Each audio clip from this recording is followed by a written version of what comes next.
Yes, hello everyone, and welcome to another video. Today, our review subject comes from the skies. The solar wind is favorable, the batteries are full. We're ready for flight. Today, we'll be reviewing the DJI Mini 5 Pro, which is actually currently filming me right now. So let's get started with the review. The DJI Mini 5 Pro is a compact drone weighing only 249 grams, yet it offers professional-level shooting capabilities. Its 1-inch CMOS sensor can capture photos at 50-megapixel resolution and 4K 60 FPS HDR video. It supports advanced color profiles such as D-Log M and HLG, and offers great flexibility for post-production with its 10-bit H.265 video format.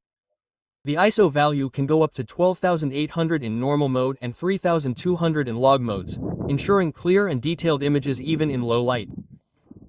The drone's Active Track 360-degree feature allows it to track moving objects by circling them, while the gimbal with a 225-degree rotation angle enables cinematic shots. The true physical vertical shooting mode is also a great advantage for social media content creators. The LiDAR-assisted multi-directional obstacle sensing system provides precise flight safety, especially in low light. The new generation DJI O4 Plus image transmission system offers a range of up to 20 kilometers, while Wi-Fi 6 support provides high-speed file transfer. With the high-capacity batteries included in the Fly More Combo Plus package, the flight time can reach up to 52 minutes. The Mini 5 Pro is a powerful option for both professionals and advanced amateurs. I've explained more in the full video, the link is below.